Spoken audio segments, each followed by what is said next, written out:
మన ప్రభు అయిన మన రక్షకుడైన మన ప్రాణప్రియుడైనటువంటి యేసుక్రీస్తు వారి యొక్క పరిశుద్ధమైనటువంటి నామములో ప్రతిరోజు ఉదయకాలమందు కృపా వాక్య ధ్యానములలో పాలిపంపులు కలిగి ఉంటూ ప్రభుని మహింపరుస్తూ గణపరుస్తూ బలపడుతూ ప్రభులో ఎదుగుతున్నటువంటి బిడ్డలకు ప్రభు పేరిట వందనములు, ప్రభు పేరిట శుభములు తెలియచేస్తున్నాను. ప్రియమైన దేవుని బిడ్డలారా, ఈ యొక్క సమయంలో దేవుని వాక్యాన్ని మనము చదువుకొని ప్రార్థనాపూర్వకంగా వాక్యమును ధ్యానం చేద్దాం. యోహాను సువార్త 8వ అధ్యాయం 34వ వచనంలో ఉన్నటువంటి మాటను చదువుకుందాం. అందుకు యేసు, పాపము చేయు ప్రతి వాడును పాపమునకు దాసుడని మీతో నిశ్చయముగా చెప్పుచున్నాను. పరమందు ఆశీనుడైనటువంటి మా తండ్రి, ఈ సమయంలో మీ మాటలను మేము ధ్యానం చేస్తున్నాం. ప్రభు మాట్లాడండి, వివరించండి, బిడ్డలకు బోధించండి, బిడ్డలను బలపరచండి. నిత్య రాజ్యం కొరకు బిడ్డలను సిద్ధపరచమని, ఈ మాటలు భూదిగంతాల వరకు తీసుకువెళ్ళమని, భూమి మీద నివసిస్తున్న ప్రతి బిడ్డతో కూడా మాట్లాడమని యేసయ్య నామములో అడిగి వేడుకుంటున్నాము తండ్రి, ఆమేన్. మరొకసారి సర్వశక్తుని కృప పరిచయ ద్వారా మీకందరూ కూడా సర్వశుభములు తెలియచేస్తున్నాను. ప్రియమైన దేవుని బిడ్డలారా, ఈ సమయంలో మనం చదువుకున్నటువంటి ఈ మాటల్లో యేసు ప్రభువారు మరి ఆయన చెప్తారు, ఆయన విశ్వసించినటువంటి వారు అనేక మందిగా ఉన్నప్పుడు మీరు నా మాటలు విని విశ్వసించి నన్ను వెంబడించినట్లయితే సత్యము మిమ్మలను స్వతంత్రులుగా చేస్తుంది. కనుక మీరు స్వతంత్రులుగా ఉంటారు అన్నప్పుడు అక్కడున్నటువంటి పరిసయ్యులు, శాస్త్రులు, సద్దుకాయులు అంటారు, మేము అబ్రహాము సంతానము కదా, మేము అబ్రహాం సంతానం కాబట్టి మేమెవరు కూడా దాసులము కాదు, మేము స్వతంత్రులమే అన్నప్పుడు యేసు ప్రభు వారు అంటారు, మరి పాపము చేసేటువంటి వారు పాపానికి దాసులు అవుతారు, పాపదాసులుగా ఉంటారు. కనుక మీరు పాపం చేస్తూ ఉన్నారు, పాపంలో ఉన్నారు, అలాంటప్పుడు మీరు ఎలాగ స్వతంత్రులు కాబడతారు? అబ్రహాం సంతానమే. అబ్రహాం ఎలాగ జీవించాడు? ఎలాంటి విశ్వాసము, ఎలాంటి క్రియలతో కూడినటువంటి విశ్వాసము, అందును బట్టి మరి ఆయన అబ్రహామని, మరి ఆయన సంతానము అదే విధముగా నడుచుకుంటూ ప్రవర్తిస్తూ జీవిస్తున్నప్పుడు అబ్రహాం సంతానముగా యేసుక్రీస్తును బట్టి స్వతంత్రులుగా ఉండగలుగుతారేమో, కానీ అలా కాకుండా పేరుకి అబ్రహాం సంతానం అని చేసే పనులన్నీ చేస్తూ, పాపంతో కూడినటువంటి పనులు చేస్తూ, పాపానికి ఆకర్షించబడినటువంటి వారంగా పాపం చేత ప్రేరేపించబడి తప్పులు చేస్తూ ఎలాగ అబ్రహాం సంతానము మీ స్వతంత్రమని చెప్పగలరు అన్నట్టుగా అక్కడ ప్రభుతో వాళ్ళతో ప్రభుకి మధ్యలో ఆ వాదన జరగటము అనేది అక్కడ ఉన్నటువంటి సందర్భం. అయితే ఈరోజు మరి పాపం గురించి ప్రభు మాట్లాడారు. పాపము ఒక వ్యక్తిని బంధిస్తుంది, పాపము వశపరుచుకుంటుంది, ఆ పాపము అతనిలో ఉండి ఏలుబడి చేస్తుంది. కనుక దేవునికి దాసుడిగా ఉండాల్సినటువంటి నీవు పాపానికి దాసుడు కావటానికి కారణం ఏంటంటే పాపముకు సంబంధించిన వాటికే, పాపానికి నువ్వు వశమైపోయావు కాబట్టి అందును బట్టి ఇంకా అది నిన్ను ఏలుతుంది. దాని యొక్క ఏలుబడిలో ఉన్నావు. కానీ దేవుని వాక్యాన్ని విని విశ్వసించి దేవుని యొక్క వాక్యము, దేవుని యొక్క సత్యవాక్యము నిన్ను స్వతంత్రునిగా చేసి యేసుక్రీస్తును బట్టి ఇంకా దేనికి కూడా దాసుడు కాకుండా స్వతంత్రుడుగా ఉండటానికి ఆయన కుమారుడైనటువంటి యేసుక్రీస్తు ద్వారా మనకి ఇవ్వబడినటువంటి మహాభాగ్యం. అయితే ఈరోజు మానవుడు పాపం అంటే ఏమిటో తెలియకుండా, పాపము మరి నేను చేస్తున్నాను, చేయటానికి ఇది పాపమని దీనికి కారణాలేంటో తెలియనటువంటి స్థితిలో, ఈ పాపం వల్ల నేను నష్టపోతాను, నాకు నష్టాలు కలుగుతాయి అని గ్రహింపు లేకుండా బోధించేటువంటి వారి యొక్క బోధను కూడా లెక్క చేయక తన యొక్క మరి వాటి యొక్క వశంలో ఉంటూ, వాటి స్వాధీనంలో ఉంటూ తన జీవితాన్ని అలాగే జీవిస్తూ పాపాన్ని బట్టి మరణించి, మరణాన్ని బట్టి పాతాలకు వెళ్ళి ఆ వేదన పడటము అనేది దేవుని చిత్తము కాదు. కాబట్టి దేవుని యొక్క ప్రేమ ఎంత గొప్పదో, దేవుని యొక్క కలుగు చేసిన ఉద్దేశము ఎలాంటిదో అనేది మానవుడు గ్రహించలేనటువంటి స్థితిలో ఉన్నాడు. కనుక మరి అలాంటి మానవునికి దేవుడు ఇచ్చేటువంటి సందేశం ఈరోజు మరి ప్రాక్టికల్గా ప్రతి ఒక్క వ్యక్తిలో కూడా సర్వసాధారణంగా జరిగేటువంటిది, జరిపించబడేటువంటిది, ఆ విధంగా జరుగుతూ ఉన్నటువంటి మరి పాపం విషయంలో కొన్ని మరి విషయాలు మనం చూసినప్పుడు, మొదటగా పాపం అంటే ఏమిటి, సిన్ అంటే ఏమిటి అనేది మరి చూసినప్పుడు, సాధారణంగా పదాలలో చెప్పాలంటే మనిషి మరి తప్పు చేయటము లేక నైతిక విలువలను ఉల్లంఘించడం, అలాగనే మరి తనకు కానీ ఇతరులకు కానీ ప్రకృతికి కానీ హాని కలిగించేటువంటి ప్రతి ఆలోచన, మాట, పనిని కూడా పాపముగా పరిగణించబడినటువంటిదిగా కనిపిస్తుంది.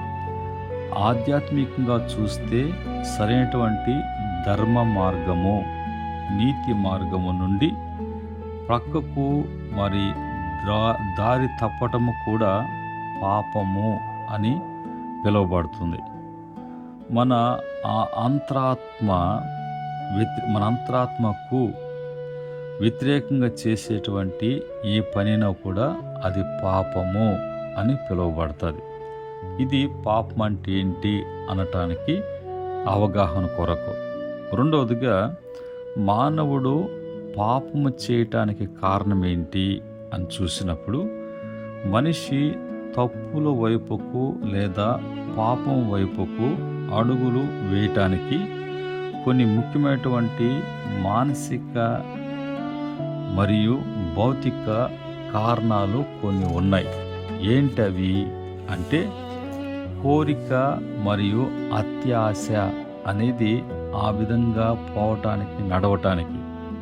ఏంటంటే, దేన్నైనా పరిమితికి మించి పొందాలి అనుకోవడము. ఏంటి ఆ పరిమితికి మించి పొందుకోవాలంటే, డబ్బు, అధికారము, హోదా, ఆనందం కోసము మనిషి పడేటువంటి అత్య ఆశ పాపానికి మొదటి మెట్టుగా ఉంది. రెండవదిగా, అజ్ఞానము. తాను చేసేటువంటి ప్రతి పని వలన భవిష్యత్తులో ఎలాంటి నష్టాలు వస్తుందో అనే అవగాహన లేకపోవటము అజ్ఞానము. మరి ఈ యొక్క అజ్ఞానం వలన తాత్కాలిక ఆనందం కోసం శాశ్వతమైనటువంటి నష్టాల్ని కొని తెచ్చుకుంటూ ఉంటాడు. అది పాపం చేయటం వలన పాపం చేసేటువంటి ఇది. మూడవదిగా, అహంకారము. నేనే గొప్ప, నాకు ఎవరు ఏమీ చేయలేరు అనేటువంటి అహంకారము మనిషి కళ్ళను మూసివేస్తుంది. దీనివలన ఇతరులను తక్కువ చేసి చూస్తూ ఉండడం అనేది పాపము చేస్తూ ఉన్నారు. నాలుగవదిగా కోపము మరియు అసూయ. కోపము వచ్చినప్పుడు మనిషి తన ఆలోచన, తెలివిని, జ్ఞానాన్ని కోల్పోతాడు. ఇతరుల ఎదుగుదలను చూసి ఓర్వలేనటువంటి అసూయ కూడా మనిషిని తప్పుల వైపు నడిపిస్తుంది, పాపము చేసేటట్లుగా చేస్తుంది. నాలుగవదిగా పరిసరాలు, ప్రబోధాలు, చెడు స్నేహాలు, పరిస్థితులు మరియు సులభముగా వచ్చేటువంటి ఆకర్షణీయులు మనిషిని ప్రబోధ పెట్టేటువంటిదిగా, తప్పులు చేసేటువంటిదిగా చేస్తూ ఉంది. అలాగనే మనసు బలహీనత పాపం చేయటానికి, తన ఇంద్రియాల మీద, ఆలోచనల మీద నియంత్రణ, కంట్రోలింగ్ లేకపోవటం వలన మనిషి సులభంగా పాపానికి బానిస అవుతున్నాడు. ఇది కారణం. పాపము చేయటానికి కారణాలేంటి, పాపం అంటే ఏంటో మనం తెలుసుకున్నాం. పాపము చేస్తే కలిగేటువంటి నష్టాలు ఏ విధంగా ఉంటాయి అని చూసినప్పుడు, మొదటిగా మానసికంగా నష్టపోతాడు. ఏంటి అంటే ప్రశాంతత కరువు అవ్వడము. పాపము చేసిన వ్యక్తి తన మనశ్శాంతిని పూర్తిగా కోల్పోతాడు. ఎప్పుడు ఏదో ఒక భయము లేక ఒక ఫియర్ వారిని వెంటాడుతూనే ఉంటుంది. కనుక మొదటి నష్టం. రెండోది అపరాధ భావం. తప్పు చేశాను అనేటువంటి ఫీలింగ్ మనిషి లోపల నుండి దహించు వేస్తున్నటువంటి పరిస్థితి. ఇది భరించలేనటువంటి మానసిక వ్యధ పుట్టిస్తూ ఉంటుంది. మూడవ నష్టం సామాజిక నష్టాలు. బంధాలు దెబ్బతింటాయి. అలాగనే అబద్ధాలు చెప్పడము, మోసం చేయటం లాంటి పాపాల వలన మనుషుల మధ్య నమ్మకము నాశనం అవుతుంది. దీనివల్ల కుటుంబము, స్నేహితులు దూరం అవుతారు. ఆ తర్వాత పరువు పోవడము, సమాజంలో ఒక వ్యక్తికి ఉండాల్సినటువంటి గౌరవంగా ఉండటం అనేది వేరుగా పాపం వలన మట్టి పాలవుతుంది, నీరు కారిపోతుంది. తర్వాత వ్యక్తిగతంగా మరియు ఆధ్యాత్మికంగా నష్టాలేంటి అని చూసినప్పుడు వాటిలో ఒకటి ఆరోగ్యంపై ప్రభావం చూపిస్తుంది. కనుక నిరంతరము ఒత్తిడి, భయము అపరాధ భావం వలన శారీరక, మానసిక ఆరోగ్యము క్షీణించిపోతుంది. కర్మఫలముగా అది ఒక శిక్ష. ఏంటి? ఎలాంటి విత్తనం నాటితే అలాంటి చెట్టు ఎలాగ మొలుస్తుందో అలాగనే మనిషిని చేసినటువంటి చెడు పనుల ఫలితము భవిష్యత్తులో నేనే అనుభవించాలి, తప్పదు అనేది గ్రహింపు లేకుండానే, తెలుసుకోకుండానే, దాని నుంచి బయటపడకనే ఆ కర్మ ఫలము అనేది అనుభవించక తప్పదు. ఆత్మీయ క్షీణత. ఆత్మ తన స్వచ్ఛతను కోల్పోతుంది. మనిషి దేవునికి, తన నిజమైనటువంటి స్వరూపానికి చాలా దూరమైపోతాడు. ఇది పాపము చేస్తే నష్టాలు ఎలాగుంటాయి, పాపం ఎందుకు చేస్తున్నాడు, పాపం అంటే ఏంటో అనేది మనకు దేవుని వాక్యము తెలియచేసేటువంటి మాటలు. పాపం అనేది ఒక చీకటి మనిషి బలహీనతల్లో ఆ చీకటికి కారణమైతే, జ్ఞానము, ప్రేమ, స్వయం నియంత్రణ మరియు నిజమైనటువంటి పశ్చాత్తాపం ద్వారా మనిషికి చీకటి నుండి బయటికి పడేటువంటి వెలుగు వైపు ప్రయాణం చేసేటువంటి అవకాశం కలుగుతుంది. ఆ వెలుగు క్రీస్తే. ఆ పశ్చాత్తాపము దేవుని మాటల వలన. పాపం అనేది ఒక చీకటి. మనిషి బలహీనతలే ఆ చీకటి కారణమైతే జ్ఞానము, ప్రేమ, స్వయం నియంత్రణ మరియు నిజమైనటువంటి పశ్చాత్తాపము ద్వారా మనిషి ఈ చీకటి నుండి బయటపడి వెలుగు వైపుకు ప్రయాణం చేయగలడు. కనుక ఈరోజు మరి ఇవి జనరల్గా మనిషి జీవితంలో రొటీన్గా జరుగుతున్నా కూడా ఇది గ్రహించలేక, ఇది తెలుసుకోలేక, దీంట్లోంచి బయటపడలేక తన జీవితాన్ని అలాగనే కొనసాగిస్తూ నష్టపోయేటువంటి వారు, మరణించేటువంటి వారు, పతనమైపోయేటువంటి పరిస్థితికి దిగజారక ముందే ప్రభు హెచ్చరిక, వాక్యము బోధించేటువంటి బోధన, మన తప్పులేంటో మనం తెలుసుకొని దాని విషయంలో జాగ్రత్త పడేటువంటి స్థితి యేసుక్రీస్తు ద్వారా కలుగుతుందని వాక్యం తెలియచేస్తుండగా, మరి పాపం అంటే ఏంటో, పాపము మనిషి ఎందుకు చేస్తున్నాడో, దానివల్ల నష్టాలు ఏంటో తెలుసుకున్నాం. అందును బట్టి సరిచేసుకొని సరిదిద్దుకొని తిరిగి యేసుక్రీస్తు వద్దకు వచ్చినప్పుడు ఆయన విడిపిస్తాడు, నడిపిస్తాడు, బలపరుస్తాడు, స్థిరపరుస్తాడు, స్వతంత్రునిగా చేస్తాడు, నిన్ను ఆస్వాదిస్తాడు, అభివృద్ధి పరుస్తాడు, నిత్య జీవానికి నిన్ను వారసుడిగా మారుస్తాడు. అట్టి కృప యేసుక్రీస్తు వలన మీకు కలుగునుగాక. ఆమెన్. పరిశుద్ధుడైనటువంటి మా తండ్రి, కృపగలనటువంటి మా దేవ, ఉదయకాలమందు నీ మాటలు మేము ధ్యానం చేశాం ప్రభు. ఈ మాటల్లో మీరు మాట్లాడినటువంటి మాటలను మాకు వివరించి బోధించారు కనుక పాపం గురించి అనేక లోతైనటువంటి మరి వివరణ ఇచ్చారు. ఇది బూదిగంతల వరకు బిడ్డలకు వినిపింపచేయండి. వారు పాపం అంటే తెలుసుకోవటానికి, పాపం చేయటం కారణం ఏంటో తెలుసుకోవటానికి, పాపంలో వచ్చే నష్టాలను తెలుసుకోవటానికి, తెలుసుకుని అందులోంచి బయటపడటానికి మీ సహాయం అందించమని యేసుక్రీస్తు నామంలో అడిగి వేడుకుంటున్నాము తండ్రి. ఆమెన్.